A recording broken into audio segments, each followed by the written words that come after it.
let me start. Let me start with this. With what happened really on Thursday. Yeah. You know, I find you very funny. Me, I'm a funny guy. you know, because you told people I'm small, I want to see that, and people were laughing and so on. But how did you put all this together? How did the idea just come to you that this is going to work in Paris? This is not new. I don't think it's a very new idea. I think everybody knows this is going to work. So the idea is not really the big question. Yeah. It is how do we make it happen? Yeah. Because if I tell anybody I want to do Nollywood work in Paris, it clicks immediately because everybody knows that, yes. Yeah. Just as everybody have been saying, there's a market for it, Everybody knows this. And nobody wants to do it. So this is the question. Yeah, yeah. So I think the idea itself is a very common idea. Let's come to the challenges. Because exactly. This is where the problem lies. This is where not the problem idea, lies. like you said. Exactly. Okay, tell me. The challenges of putting it together is different folds. Number one, I have this idea, but I don't have access to these guys. Number one. Yeah. Number two, who's going to give me money for the first edition to do this? And number three, how are we sure people are going to come out to see it? So all of this is everything we had to put together and brainstorm. Myself and Serge were talking about this for a long time, about 2 or 3 years ago.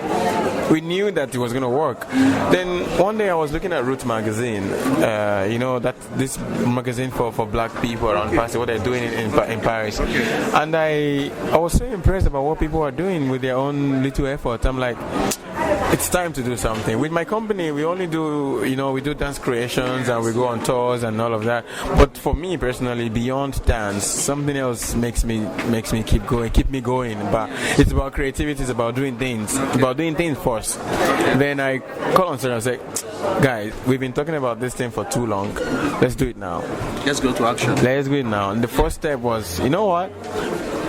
Let's call friends. And let's give them tasks. Yeah. So if we are sleeping, they will wake us up because they are also very interested. Yes, yes. And they know that we kind of know the way. Yes, yes. So they will keep saying, "Oh, so what next? So what next?" And like that, we will know that we don't have to sleep. Yes. That was the first thing I put in place.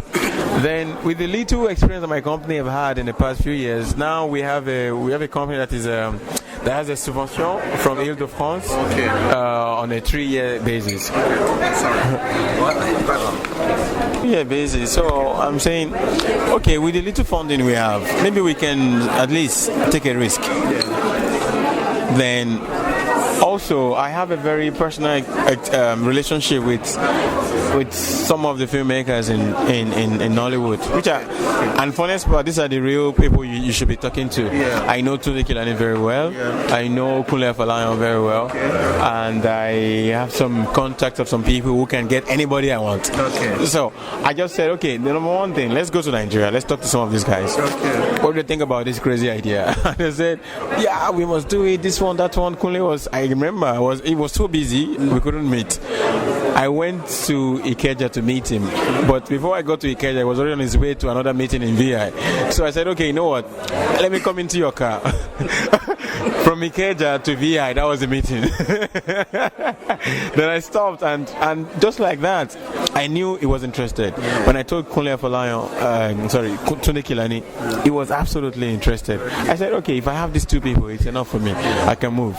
Then we started working. I started trying to raise funds. I spoke with the French embassy in Nigeria. They were highly interested. I saw that there was a lot of interest in it in Nigeria. Then now, how are we sure if people are going to be reactive to it here? We don't know. We started the buzz. We started, the Twitter page, the Facebook page. Started talking about to people. People really responded very well to it. So we knew that let's keep going. It's a good idea. So the energy was just coming based on the fact that we know that we are doing something that is going to be successful. And now, the team. The team, yeah. Yeah, because that's important again. Of course. The team is highly important because, like I said, it was at a time where in our house, we live in Saint Denis, and we always organize parties. Okay. We organize barbecues. We organize every Sunday. People just come around to eat meat pie, buns, and dodo and things like that. Okay. Then I was saying, with all this energy we're having all around us now, everybody young, everybody just leaving school, everybody just starting professional lives. Yeah. I said, why not call all these our friends? At least they all have different expertise. Okay. There's a lawyer amongst us, there's a graphic designer amongst us, there is a media consultant amongst us, there's an artist amongst us. Why not bring all this energy together and let's do it? Because if we have to do it individually, that is one of the problems we always have. We never work because you can do only one part, you cannot do the other part. So with Nigeria, very good at graphic designing. Yes. With Serge, who have one or two ideas of the media. Myself, who is an artist, I know how to curate things. I know how to organize the artistic outlook of it. And with my wife, who is already the administrator of my company, and she works on all the logistics and all of that. I said, let's bring all these energies together. And like that, we started looking for one or two money. We didn't get so much money, but my company gave the upfront. I said, okay, with this one, let's start. Let's take a risk. Let's do something. And from the second edition, we hope to find more money, but the team is already there. Look at all we did. We did ourselves. Nobody else. Ourselves. Now, coming to you on a personal level, this sense of leadership, how did you acquire that? Is that when you were small, or because you are the person in the middle telling them, you can do it, putting everything together, putting everyone together. But how did this sense of leadership convince you convinced a project is going to work? How did you acquire that? Is that you have got a model or people around you at home? Or I think leadership is a quality you cannot learn. I don't think you can learn it. Either you have it or you don't. This is my own personal belief about that. I think for me, being a visionary is something that I think I am in a way. And since I was very young, I like to gather people around to do things, to say, it can, do you know the meaning of YK? YK projects. YK is Young Kings. And I tell you, this idea didn't start in France. It started back in Nigeria when I thought, okay, wait. If you look at the configuration of things, young people are the ones doing things. But the elders are the ones getting all the remark, and they are the ones directing, and what they are doing is not so extraordinary. I can do it too. So I started calling on young people and said, let's do things ourselves. We are also kings. They're just kingmakers, They don't even know what it means to be a king. Yes. So that was how the idea started. But at the beginning, it wasn't easy because I don't have the experience, and I didn't have the money to actually give authority to people. So when I realized I wasn't working fast enough for me, then I went solo. All my project was solo project. I will gather myself, I will gather the money, I will do it, whatever way. So in Nigeria already I was doing 1, 2, 3 projects like with this idea. So when I got here, I realized that it become easier because people are not having the same problem we're having in Nigeria in terms of economy. When you tell people to come for a meeting, they say, will you give me transport fare? But here, it's easier for people to come for a meeting. And also there is Skype. And also there is internet. And also there is Facebook. We have a group on WhatsApp. So it's easier to communicate even without seeing each other. I travel a lot. I'm a traveler. So I can tell you 80% of the meeting that led to this Nollywood week was done on Skype. Because we all have things we are doing. We all meet at 9 p.m. We meet at, So for me, I knew that with the infrastructure we have on ground here, it's easy to get people doing things. YK Project is not only a dance company. YK Project is not only a festival organizer. YK Project is also a management company. YK Project is a distributing company. Because it's not about me. It's about me seeing somebody that can really do something. And I kind of try my best to make it happen. To make it happen. Say, you can do it. Serge was the one, in truth, it was the one that brought this idea to me. Which like I say, it's not an astronomical idea because it's something we discuss every day. And so it was one that said, well, let's do this thing. I said, it was one that, exactly. And I said, and he was taking too long. I was like, okay, let's go now. Let's go now. Let's do it. Okay. So this leadership thing, I think it's if I hadn't taken some decisions and risk, it would still be sleeping by now. Yes. Now coming to it happening now, this is you can see what's what. How do you feel? You see, I feel very happy in two ways. I feel very happy because I'm a Nigerian. There's a lot of bad media for Nigeria. PR, in terms of our PR, is very bad. I travel all over the world. I know this. So, and secondly, I know how much the Nollywood filmmakers are putting all their efforts to tell their stories. All sweat, dreams, all energy, all tears, money, hard work, everything to make this happen. And I have the feeling that, because I'm also kind of very much interested in intellectual discourse about things. And I know that with the little thing I've read a lot of articles on Nollywood, and also because for me Nollywood is also the real model for African development. This is the first thing that came out of Africa. 100,000 jobs already. This is the first. Not even MTN, not even the banks can work in France. Not even MTN can work in France.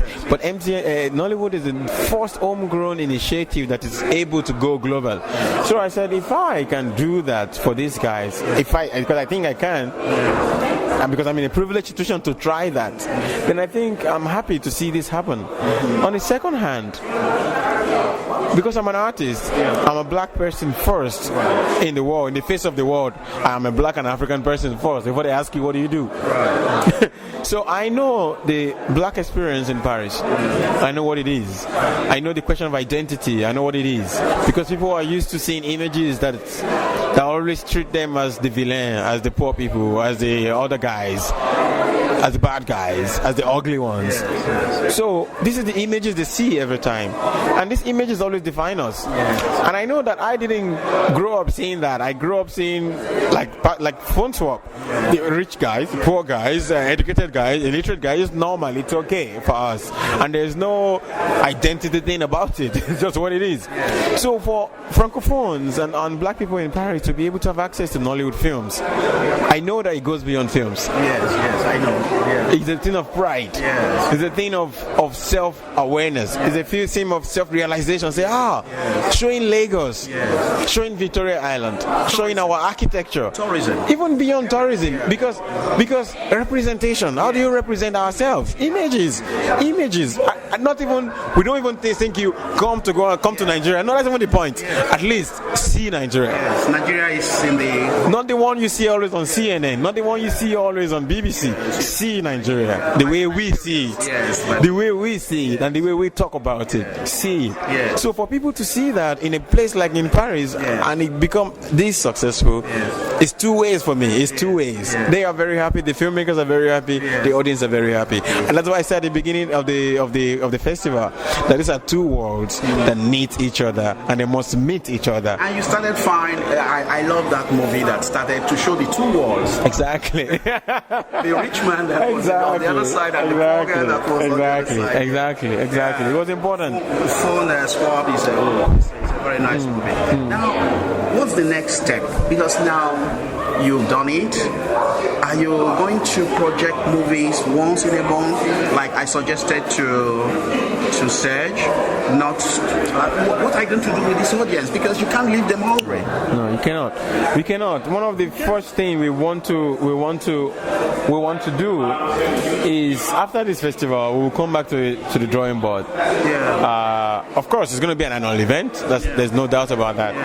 But we want to also find a way of beginning to distribute the DVDs. Thank you. Because I've spoken with a few of them, and I'm going to talk to more of them. Excellent. Even the 15 films we selected, even though they didn't make it, and from next year on, what we do now, we just be scouts hunting for good quality Nollywood films, which is very important for me. It has to be good quality.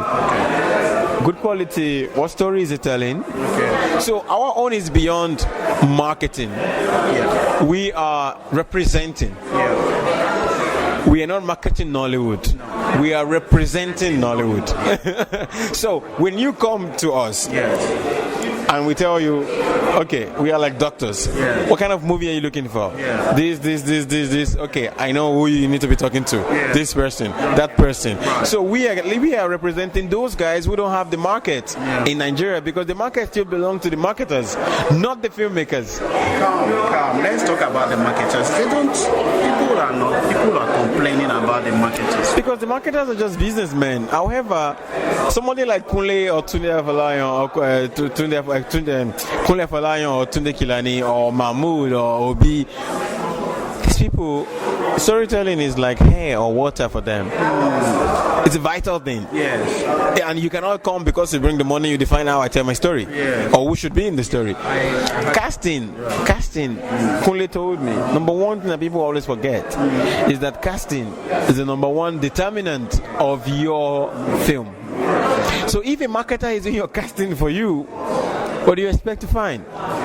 Maybe the marketer sleep with one girl and promised that you'll be in my next movie. Yes. And he imposes it on the director. Yeah. Because they put the money down and they define who is in it. Oh, yeah. And they define, you know what I mean? So there's a lot of censorship in that side, that people like the people we invited here, they have separated themselves from that market. So eventually their films are always being pirated. Their films are being seen by nobody, because the moment they release 10 copies into the market, in the next 1 week there is 10 million copies on the market. So we want to say, okay, we know that you are suffering a lot, there's a lot of problem about distributing your stuff. We can also try our best. We are not magician. We cannot pre-buy your DVDs because we don't have the money. But if you bring us 100 copies, 1,000 copies, subtitled in French, we will help you. Right. You will work with us. Right. Just the way we did the subtitle here. We do the subtitle for you. We will work together. You will give us 1,000 copies. We will have a website. Very soon, we've already started a website called Nollywood Cafe. Very good. Nollywood Cafe, yeah. We have a website. People can buy it online, just like Amazon. But instead of them buying something from Nigeria that they cannot trust, or sending check or sending money to Nigeria by Western Union, they use their PayPal, their credit card to buy it online. They know it's being operated in France, and from here we send it to them in 2-3 days. Yes. You know what I mean? This is one of the things we want to do via online.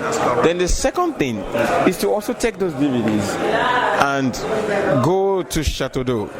Give them 10 copies. If you sell it, you take one out of it. Go to Good Door. Go to, I travel a lot. Yeah. So if I'm performing in Lyon, I already organize with 1, 2, 3 people there. I give it to them. So it's the same way I wanted to say. We want to look for that mini way of distributing the DVDs. So that at the end of the day, at the end of the year, when we do the bilan, we tell them, okay, after the 1,000 DVD you gave to us, we're able to sell 500. This is 500 euros. We're able to sell 1,000. This is 1,000 euros. We take our own commission. So it's not about the business of it, but we are involved in something beyond the business, beyond it, even though we are making money from it, but we are very conscious of what we're doing. That's important for us. Yes. Thank you very much for this wonderful exclusive interview, and I hope we're going to work more together. We have to. We can't do it alone. Thank you very much. Thank you, Justin. Yeah, for giving me your time. Yeah, thank you to you.